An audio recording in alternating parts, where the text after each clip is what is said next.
Une vidéo pro, ce n'est pas juste mettre une musique et couper les parties gênantes. C'est une vraie construction, un rythme, une émotion qui passe à travers l'écran. Et devine quoi, tu n'as pas besoin d'un studio à 10 000 € pour y arriver. Il te faut juste une méthode claire et efficace. Et aujourd'hui, je vais te montrer la mienne. Celle qui m'a permis de transformer mes montages amateurs en pro qui accroche l'audience dès les premières secondes.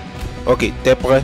On va décortiquer chaque étape d'un montage pro et tout commence bien avant d'ouvrir ton logiciel de montage. Tu veux un montage ciné, du storytelling émotionnel, un montage vlog rapide. Choisir ton style, c'est ce qui va te guider pour chaque décision. Tu dois savoir à qui tu t'adresses, quelle énergie tu veux transmettre exactement. Tu dois te poser cette question. Qu'est-ce que je veux que le spectateur ressent à la fin de ma vidéo? Maintenant que tu as une vision claire de ton style, il est temps de préparer ton terrain de jeu. Un montage pro commence par un espace de travail bien rangé. Mets tes vidéos dans un dossier, classe-les. Ensuite, fais une petite recherche de B-roll. Ces images additionnelles donnent du rythme, de la respiration et du style à ta vidéo. Pas besoin de caméra RED. Il y a plein de sites gratuits qui t'offrent toutes ces choses-là à savoir.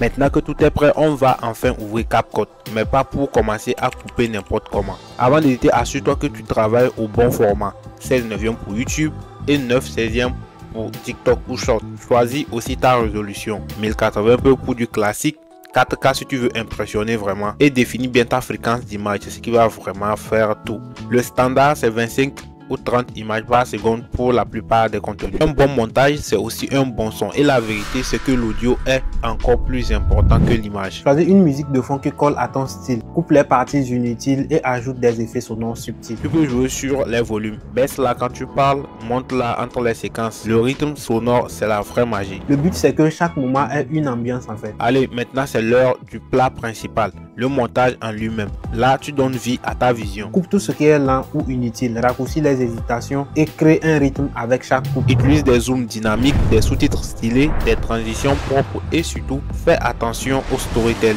Ne balance pas juste des images, crée une progression, un rythme, un climax en fait. Il reste une dernière étape que beaucoup de monteurs négligent, l'export. Et crois-moi, c'est pas juste cliquer sur exporter. Tu veux la meilleure qualité avec une taille de fichier raisonnable. Le format conseillé c'est du MP4 codec H64 et la résolution 1920 x 1080. Je vais t'afficher les détails à l'écran et tout. Mais généralement quand tu veux exporter par exemple sur CapCut, tout ça est réglé déjà. Il suffit de choisir le format que tu veux, du Full HD, du 4K et tout.